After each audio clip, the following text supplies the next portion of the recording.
You are now listening to the Highlight Reel Builder for Authors, the Going North podcast. I'm your host, certified self-leadership trainer and author of the best-selling book, Stay the Course, Dom Brightman. And you're going to be getting some goodies today from the guest that's up next.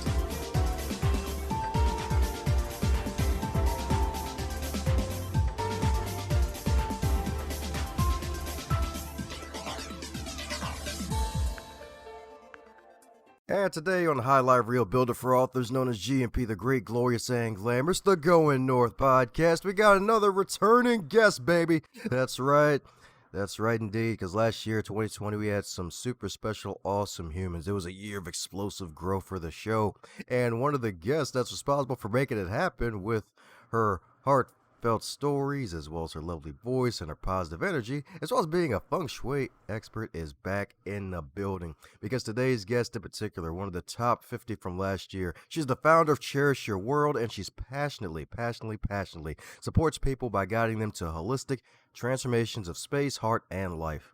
And she loves writing personal essays focused on self-discovery, feng shui, and emotional health that you can find on BIZCATALYST 360.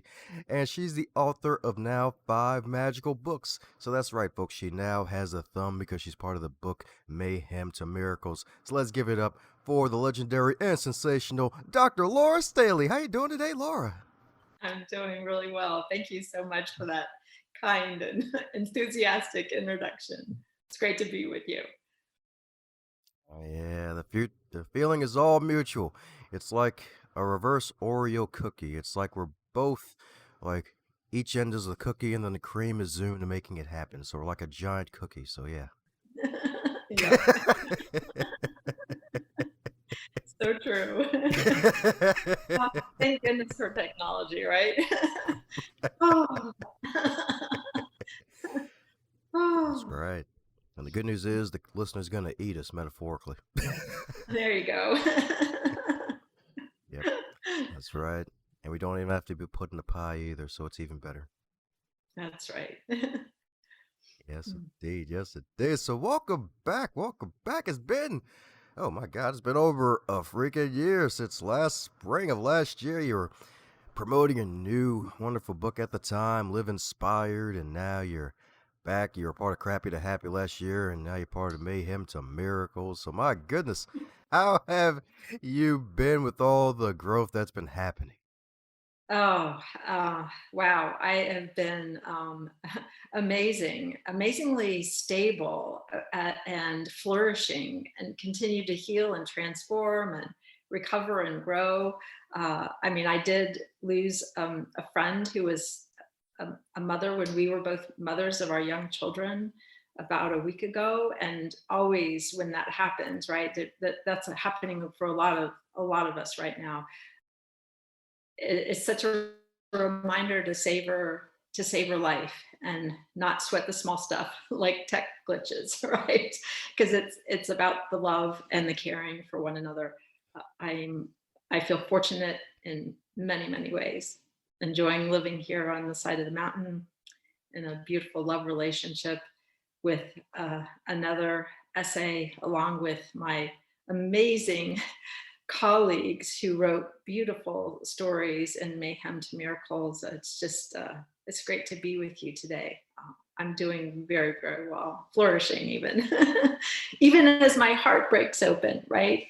Got another friend who just got out of the hospital. So it's the all of it, Dom, right? It's the, the gratitude for vibrant life, another day of life, and yet an acknowledgement of the suffering, the loss, the heartache, all of that. It's all in the mix. It's like we were saying earlier, in 10 minutes, I could be, laughing, crying, sighing, and thank goodness breathing. So yeah, thank you for asking. Oh yeah. Sorry about your loss right there. That's definitely rough. Yeah, it's Yeah. so hard. And I'm grateful that we knew each other so well during that time, and often people just kind of go their ways, right? Life comes in, and you lose touch, and But that doesn't mean that the person didn't leave their handprint on your heart, right?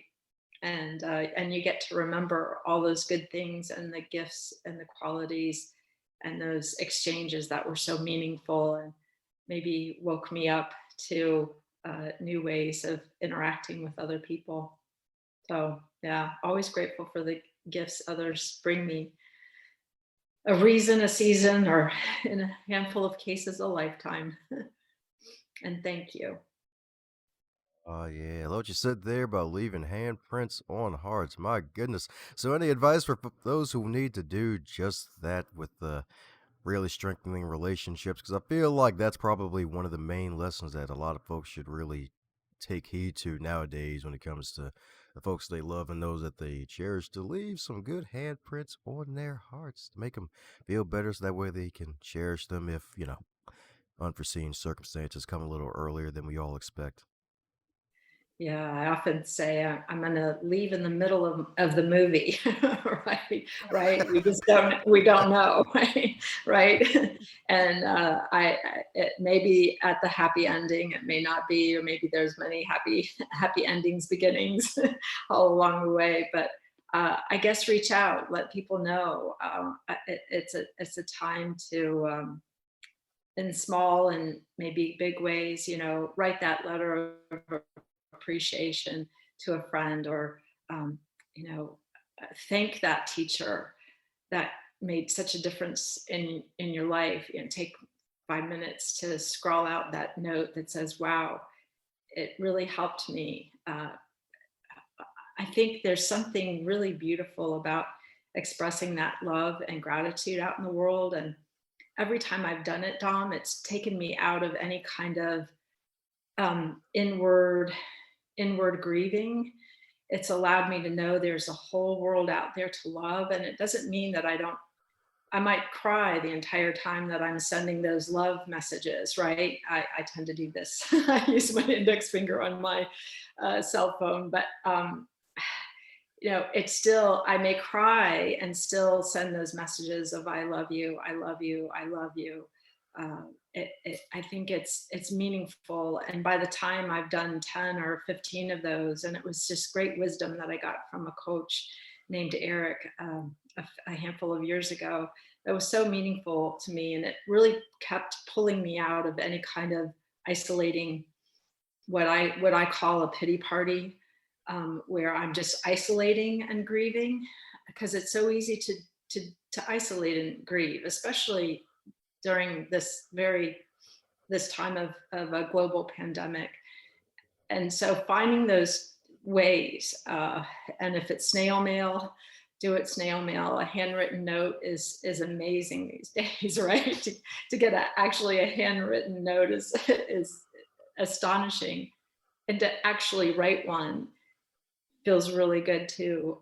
So that's just a small idea there that someone could do to leave those soft handprints on someone's heart. Oh yeah, that's right. That's right, folks. You'll definitely set yourself apart with a handwritten note. That's right. Take your hands and write indeed. And if it's not legible, well, then, well, they'll understand it. They'll be like, "Yay, I got some cursive."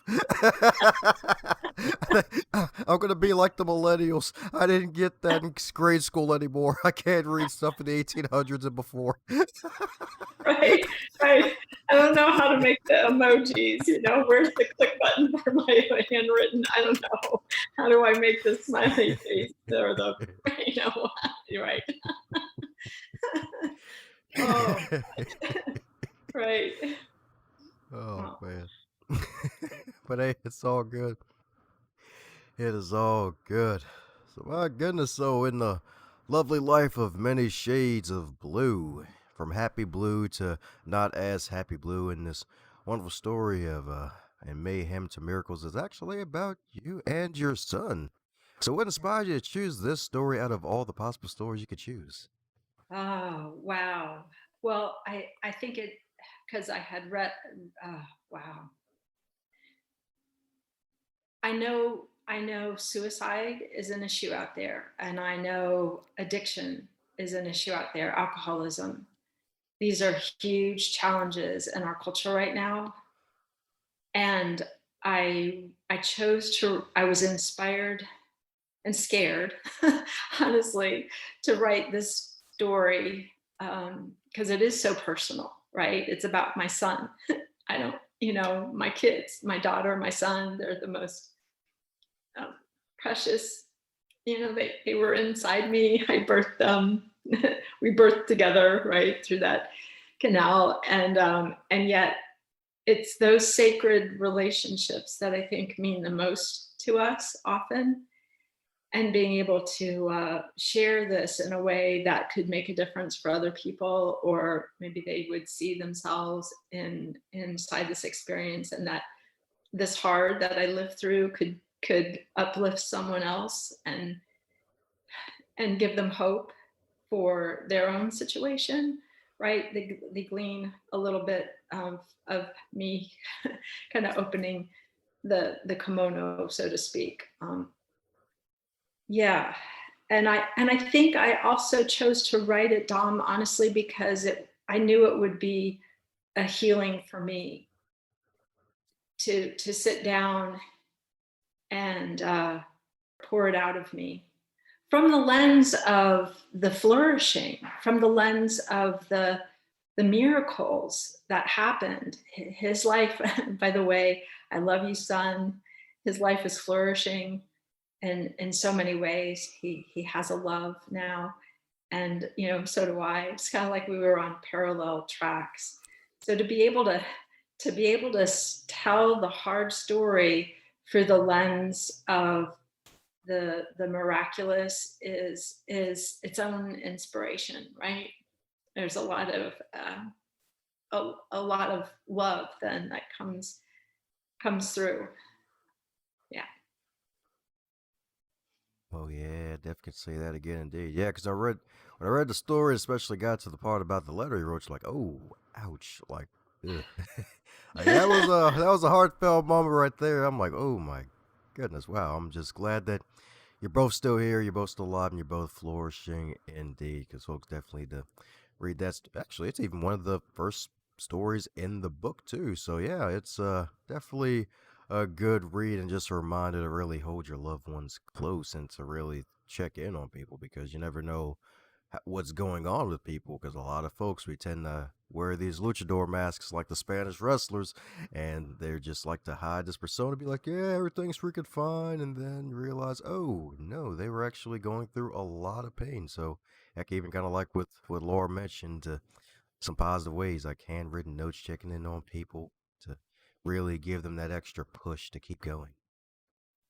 It's so true, and I think that sacred space too of listening, and in my situation with my son, I did know.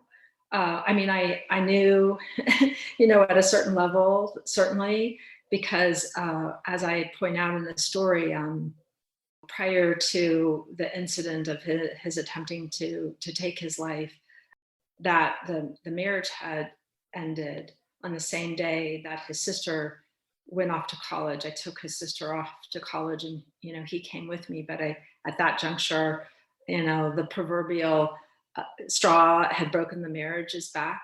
The kind of for me, the last incident had happened, and I asked their dad to leave. So though all of us were anticipating um, my daughter going off to college, his sister, in some ways, uh, none of us could have anticipated that particular rupture. And and I say that, but at the same time, my son was sensitive enough to be tracking the challenge in the marriage even at 9 years old, and I touch on that in the story where I remember the moment where he's like, man, you and dad are arguing a lot. Are you going to get divorced? And I said, we're smart people, we're going to figure it out. And then fast forward right to this time when it actually did happen. I was like, wow, that's a hard moment, right? As a parent, where I wanted to so much give my kids that strong foundation of a solid, flourishing marriage, and it just wasn't. And I certainly know the part I played in the marriage and ending. Um, so that was a contributing factor. So like from his point of view, I can see how tough that would be to lose your sister on a daily basis, that daily contact. Of course, he could call her or text her, while she was off in college, but that daily contact with his dad, it happened on the same day. And for me, I think I was kind of anticipating. I didn't think it would happen on that day, but I think it was just I knew the marriage ending was inevitable. I really did, but it was just kind of like startling that it happened on that day. So I did know, but I didn't know the depth of his darkness, of course, until that day, right, where I'm become the eye of the storm, and I'm on the phone, calling the police, and the 7 emergency vehicles show up, and a really tough time. But he, he came through, and of course at that moment, as a parent, you go, okay, right, I'm in a new reality, and I've got to take actions on behalf of my son to get him the help that he needs. And it became a parallel story of well, his own choice to transform from the inside out, because I knew I didn't have access to all of his internal world or all the choices that he was making. I learned about many of them later on. But I did have access to my internal world, which I think is really, really important in these kind of relationships, where I could take charge of the healing that needed to happen inside of me, inside of this very, very dark and challenging time, and to grow in my confidence and take brand new actions, things that I had never done, Dom, I was doing. I mean, and it's so interesting too, because I would add that there's some things in life that you watch on the television, or you feel kind of disconnected from, because you think, oh, that could never happen to my family or my kids, right?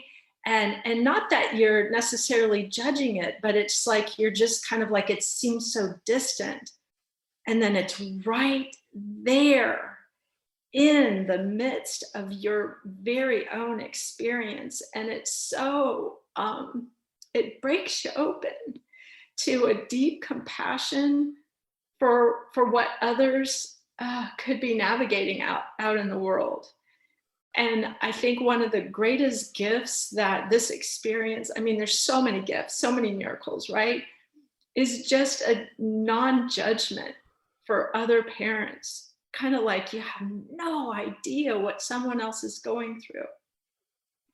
And to have that depth of compassion, because thank goodness for all of my beloved friends who stepped in and were there with me and held my hand and came to visit my son in the hospital and came with me, every step of the way through these different, as the different aspects of the marriage coming to an end, going to court, and showing up for my son, and being there, and calling the police when I needed to call the police, right? Because there's a moment I had to, again, be calling the school and calling the police.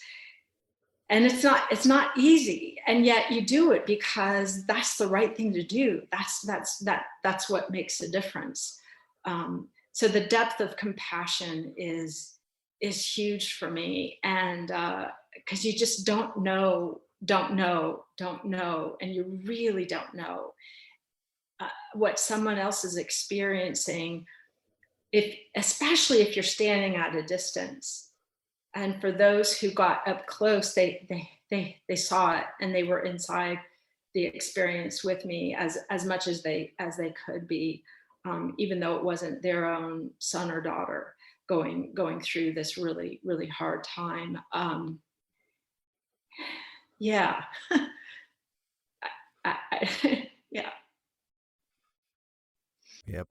That's the good power of friends right there. The good power of having some good friends to help you out during those times. Cause yeah, it's definitely disheartening, and yeah, you're right. Like there, of course, signs are there, especially with you being an empath and everything. It's easy to detect that there's something off, but you can't really always predict a particular day unless it's like something obvious in your face where it's like, "Hey, mom, I'm gonna jump off the roof today." It wasn't like one of those situations. It was one of those. I was like, Right. "Okay, let's keep a good watch on him." But hey, oh crap! It just had to be the day when the sister's going off to college and we could have used the extra help. Like, come on. Yeah, yeah. Well, and know that the attempted suicide happened a few weeks after the going off to college. So there was the daughter going off to college, which was a super hard day for our entire family. So I was already alerted to the fact that, wow, this has got to be tough, tough, tough for my son, right? He's in high school, and navigating high school, that alone, it can be really hard for any of us, right? Or maybe was for many of us going through high school. And yeah, so I was alerted to some of those signs. And then there was, like you said, there was that day, and then going forward. And I think the other thing that really supported me, Dom, was really grounding in the character qualities of my son, and having had such a good, healthy, as healthy as it could be, because I was breaking my own patterns, right? And you remember from our conversation from Live Inspired that I definitely had work to do to break free of patterns of interaction, so that my kids could be fully themselves and loved and for who they were. And I quickly, tuned into the fact that my son had unique gifts and beautiful character qualities, and kind of this emotional intelligence that I think even some adults struggle to have. So he came in kind of with those sensitivities and a willingness to speak out on his behalf, and speak up when he was scared, and let me know about the adults that were really kind to other adults but mean to kids, right? So, and I leaned into that, and I also in my mind had two thoughts: that I got to be single, happy, free Laura, and I kind of declared that. And then I declared that along the way for my son. In my heart of hearts, I declared my son's thriving life. And those two things really supported me. And there was a third thing, that I recognized that his choices and his struggles and his pain weren't my fault. Meaning, yes, had certain behaviors, especially with their dad. He and his sister's dad contributed, absolutely, and I still forgive myself to this day. But there was this moment, Dom, where a nurse in the ER was hugging me. It was just this incredibly kind moment, and of course, my body's shaking. I've just driven to ER, 7 emergency vehicles, just like the whole nightmarish, out of body, in the body experience, right? And she says to me, as she's giving me this kind, compassionate, warm hug, she said, it's not your fault. And to this day, that was an anchoring moment, because I remember thinking, I know, I know. And I also knew that, so I knew he had his internal world separate from my internal world. And I could continue to forgive myself for choices and behaviors that I had made always, right? And still do. I'm still in that process. But to not take it on that somehow his choices were somehow now Serenity Prayer. And I don't know if you've heard this, Dom, but man, I just heard it like 3 years ago. And I was like, wow, this is it. Divine beloved, or God, grant me the serenity to accept that I cannot change another person. And I would say, including my son, right? Or my daughter, or you, right? Anyone. So grant me the serenity to accept that I cannot change another person, the courage to change the one person I can, and the wisdom to know that one person is me. And then there's this place where it's a brave thing to do, is to surrender it to a higher power or God or the universe or love, like the big love, and trust that another human being will get inside themselves and know that their life is worth living. And I'm just so grateful to this very moment, Dom, that my son did the deep work with the support of beautiful people, right? Professionals, to break apart the idea of I'm an F up and I've done effed up things. That this is his language, right? We might say it a little differently. I'm dumb or whatever, right? Those disempowering thoughts you have, as opposed to you've done stupid things or hurtful things, right? And once he broke that apart and recognized that he could take different actions in his life that then would inform who he really was, because I believe at the very core of people, we are love. Some people have lived through so many traumas that it's difficult for them to love, but and I get that. So the healing can be in that place of breaking apart what I'm going to call shame, where you think you're this awful person, right? From, wow, I've done awful things.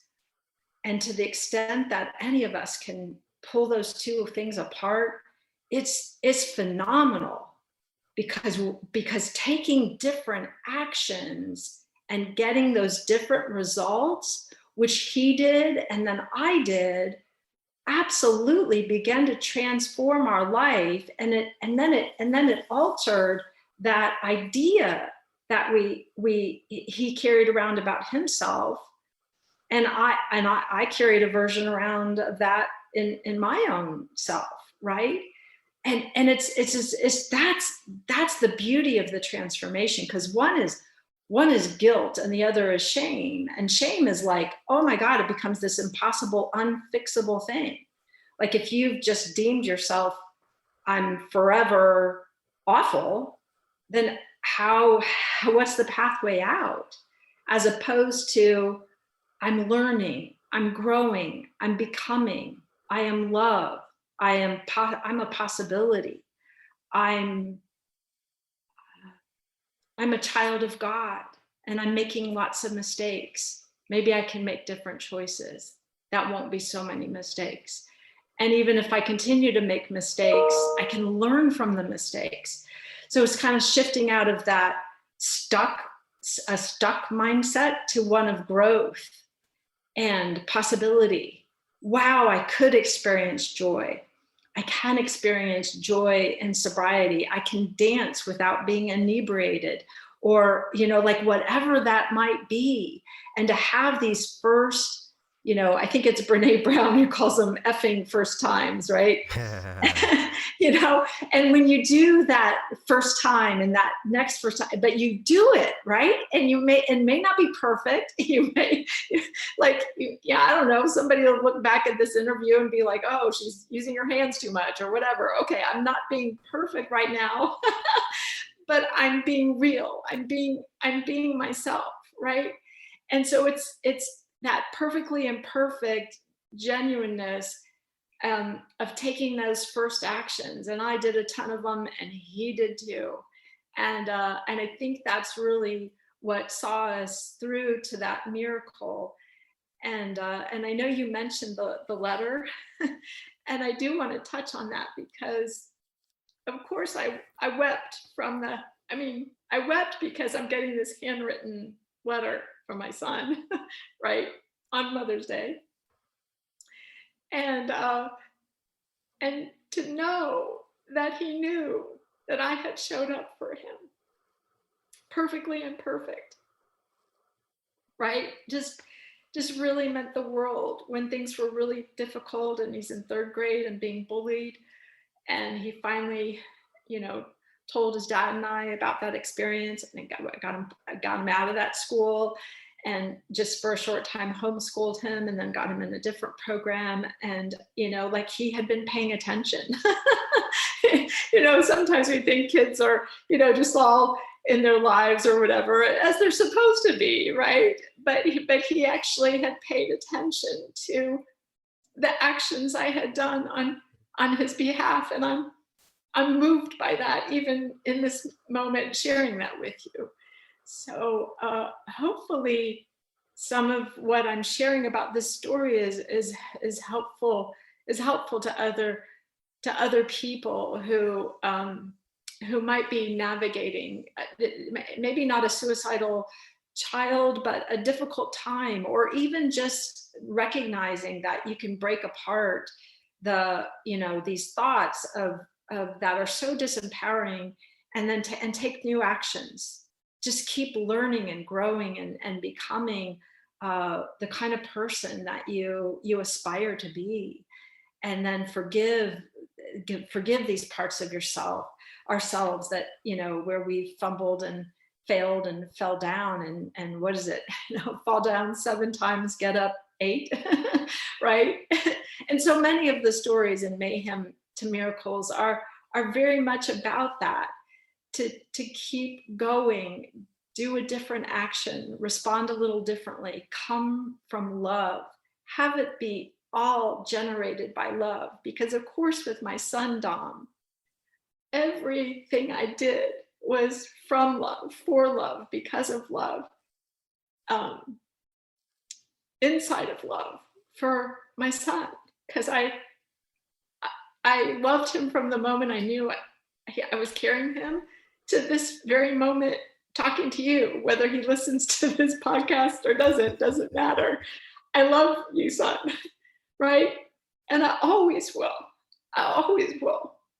And I'm grateful that I can express my love in such concrete and specific ways that allowed him to be in a context where then he could choose it for himself. He could choose to love himself, forgive himself, continue to forgive himself, and build and grow a life that in which he's thriving now, and to even fall in love and be loving to a young lady right now. It's beautiful, right?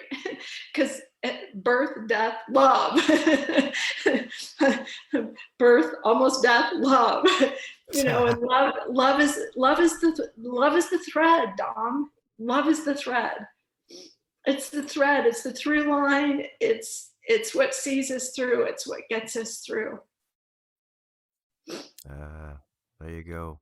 That's right. Love's the thread, y'all. That's right. You can mend any clothing item, metaphorically speaking, with love, y'all. I'm telling you. That's right. You can mend it indeed. Heck, if you want to go the crochet route, maybe make a scarf of love. Maybe make a little hat of love. Maybe a turban of love indeed. That's right. The magical ingredient to cure just about almost anything. So we're coming down to the special question that guest gets the answer for round 2. That's right. Something totally different. Probably didn't even see it coming. And that is, you're basically called to give the final keynote address of your life. And your audience is all 8 billion people on planet Earth. That's right. So you get 90 minutes. They're all the eyes of humans are on you for 90 minutes. You're going to be given a keynote. What would the main message of that keynote address be, and what would the main points entail? Oh, wow. Oh my gosh. Love is the antidote. All the languages of love, all of them. Time, quality time, touch, gifts of presence, doing that deep work of self-discovery so you could fall in love with all the parts of yourself, all of them, even the goofy ones, even the ones that here I am being put on the spot of 90 minutes. Oh my God, talking for 90 minutes. Could anybody listen to me for 90 minutes? And but to like pour that loving energy that is why I believe we're all here. We birthed from Mother Earth. Yes, we'll go back to the earth, and in this interconnected web of existence, it's all about the love, and to be a humble servant of love. That would, if I could do that, Dom, then I could leave my movie. I want to. I might want to go to a party after the 90-minute talk and have a gluten-free cupcake. I don't know. And water or a cup of tea. But yeah. Yes. So that it would be all about the different faces of love and compassion. And maybe the title of it be Love is the Thread. Yeah. Great question. Oh. I bet that one got you cooking in your head what you're thinking. That's right. She's like, yeah. Oh, it did. All the ideas are pinging. I could dance, love is a dance, love is a prayer, Oh my God, love's a black bear. Love is a rose. Oh my God, all the ways to see the world through eyes of love. Oh my gosh, right?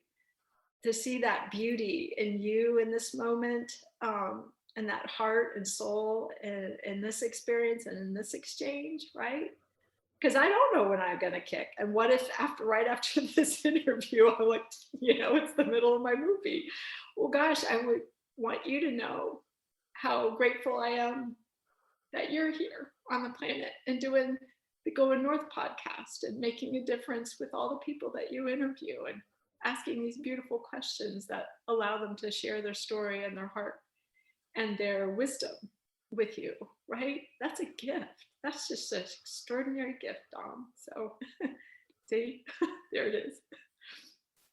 Oh God, where's the Kleenex? I gotta remember that. I silenced my phone, but I forgot to grab the box. And my makeup's running. Oh well.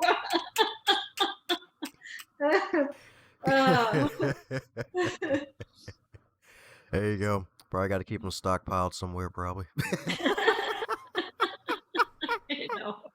Facial tissues. I just use the sleeve of my top here. Oh. But hey, it's all good. I appreciate you. You are a gift indeed, and Paul's lucky to unwrap you indeed. So, for those who want to keep in contact with you and all the stuff that you're doing, because I know you got more exciting stuff on the way, what's the best way for folks to keep up with the legendary Laura herself?